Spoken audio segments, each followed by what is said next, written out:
It's actually kind of crazy that it's been 50 days since the league was suspended and I've still managed to put out like 48, 49 videos or something without basketball games actually being played and without any off-season stuff as well. So thank you guys for the continued support on the videos. It gives me the motivation that I need to continue to put out videos as often as I can. With that said, welcome back everybody. My name is Tucker, and in today's video we're going to talk about a little bit of NBA off-season stuff, which seems a little bit strange, but I think that it makes sense to talk about how the league being suspended and everything going on right now potentially impacts the summer of 2021, specifically as it relates to free agency. And this is also just the stuff that I really like to talk about. So let's go ahead and get into it. So the first and the biggest impact, at least what I think is going to be the biggest impact on the offseason of the league being suspended, is how all of that impacts the salary cap. And that obviously depends on if we finish this season and in what capacity we finish this season, because the salary cap is directly related to and directly linked to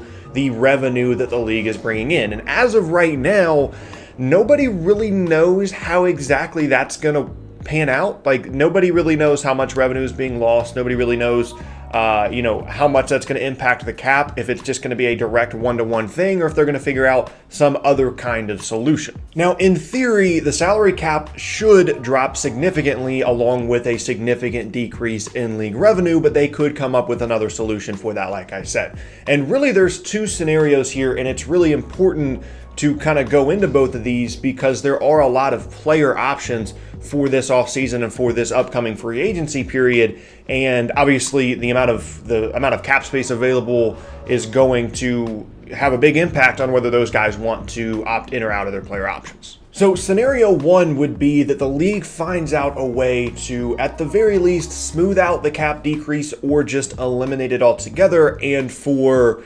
logistical purposes and for operational purposes, leave the salary cap where it was supposed to be before the league was suspended. I don't know how realistic that is, but I do think that they would at least find some kind of way to, like I said, at the very least, smooth it out. We all know how much the league changed in 2016 when they didn't smooth out the salary cap increase, and so you would imagine with this much of a decrease, I'm assuming they would try and come up with some kind of solution. And that is important because if it is relatively close to what it was supposed to be salary cap wise, then players that we're going to talk about later in terms of the list of free agents in 2020 that have player options might be more inclined to decline them and look for a new contract this offseason for a couple of reasons. One, even though it's unlikely that they would find a contract worth as much in annual value as what they would make next season in that player option, most of them between $25 and $30 million, most of these players are between 28 to 31 years old, and so getting one more big contract would be beneficial for them, especially in terms of that longer term security than just having the one more year and then potentially not getting a bigger deal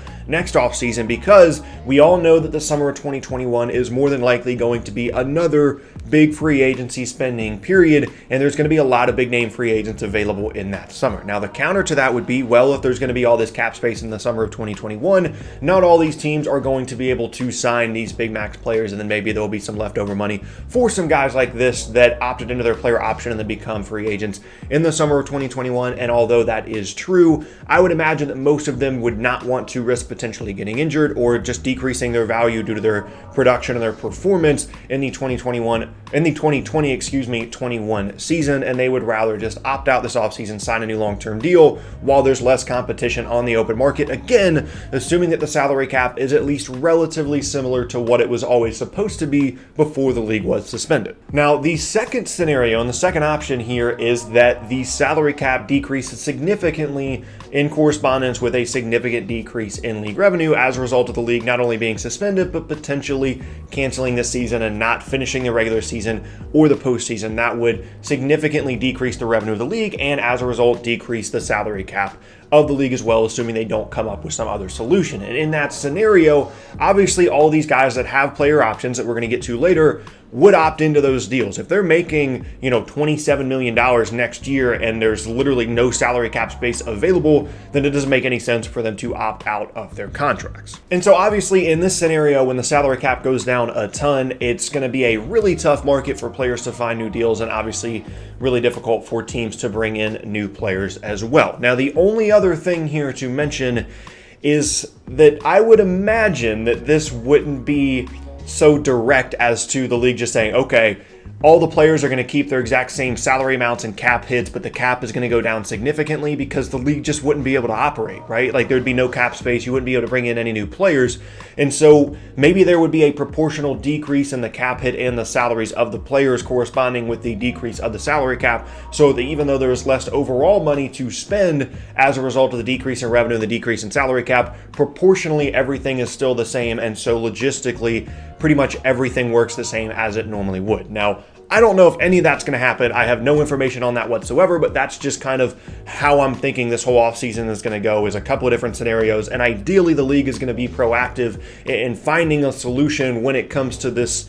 You know, when we finally have to deal with this problem. We've got a lot of other problems to deal with first, but when we do get to the offseason and the summer of 2020, or whenever the offseason actually occurs, I would imagine the league's going to be proactive in finding a different solution other than just a large decrease in cap space and in the salary cap without any other avenues for improvement of these teams. Okay, now that we've gotten all the logistics out of the way, let's talk about the actual players potentially available in the summer of 2020, keeping in mind all of the things that I mentioned up to this point in the video. And it's certainly not going to be as strong of a class as what we saw pretty historically last summer or what we could potentially see in the summer of 2021. Here's a list of some of the players. We've got unrestricted players like Paul Millsap, Hassan Whiteside, Marc Gasol, Serge Ibaka, Danilo Gallinari, Jeff Teague, and Goran Dragic. We've also got Anthony Davis, who, spoiler alert, isn't going anywhere. And maybe he ends up signing like a 2+1 deal or a 1+1 deal with LA.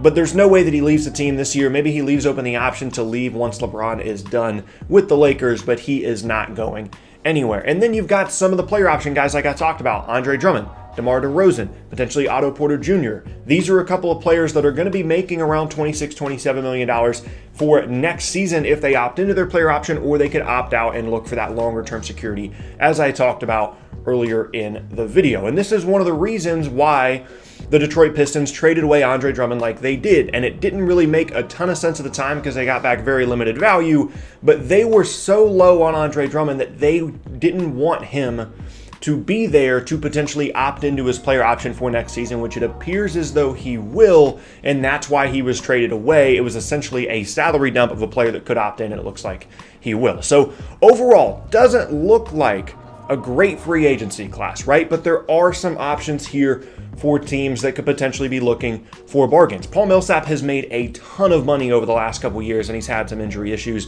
And whether he stays in Denver or goes to a different team, depending on the salary cap situation, he could be a big asset for a contender on a potentially, relatively small deal, maybe $8 to $10 million, which is absolutely a bargain for what Paul Millsap brings to you. But again, he's made a ton of money. Maybe he wants to go chase a championship. He would be a name to keep an eye on. Same thing with Marc Gasol. He's had success. He won a championship in Toronto. Maybe he wants to come back to Toronto on a smaller salary or go somewhere else, potentially San Antonio, looking for one more big run before his career is over. Now, those are the unrestricted and the player option guys. The restricted free agency market is also interesting. You've got Brandon Ingram, Dario Saric, Malik Beasley, Chris Dunn, and Thon Maker. Now, Brandon Ingram I'm putting there, but I don't think there's any scenario in which the Pelicans are letting him leave. It's going to require a lot of money, potentially a max contract extension for Brandon Ingram, a max rookie contract extension at least.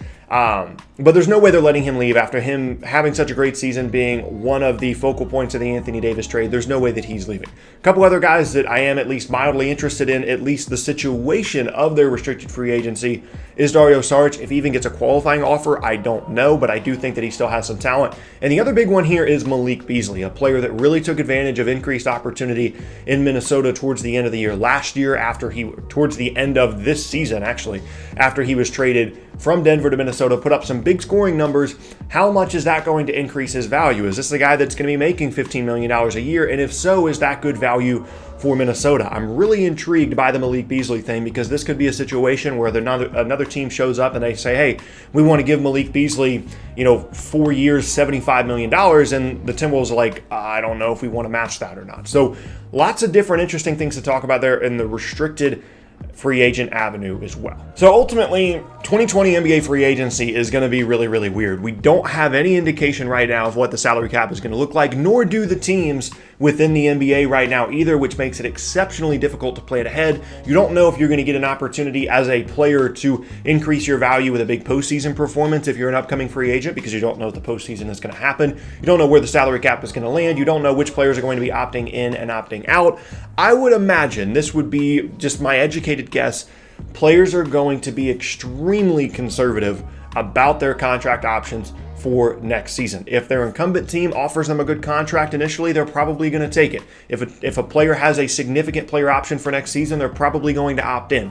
When there's this much uncertainty and you don't know what's going on to this extent, I would imagine that a lot of players are going to play this very close to the vest, and they are going to, like I said, be very conservative about making sure that they have a significant contract for next season, and hopefully with some long-term security if they're signing a new deal, or as I said, opting in to their player option. Now, this could all change in a week, as everything can right now, but for right now, with how much uncertainty there is about where the salary cap is or isn't going to be, that's kind of where I'm at with the 2020 free agency class and off season. But yeah, there you have it. That is going to be the end of today's video, and I thank you all very much for watching. Once again, my name is Tucker. If you missed any of my previous videos, then be sure to check out the boxes on screen. Thanks again, and I'll see you all next time.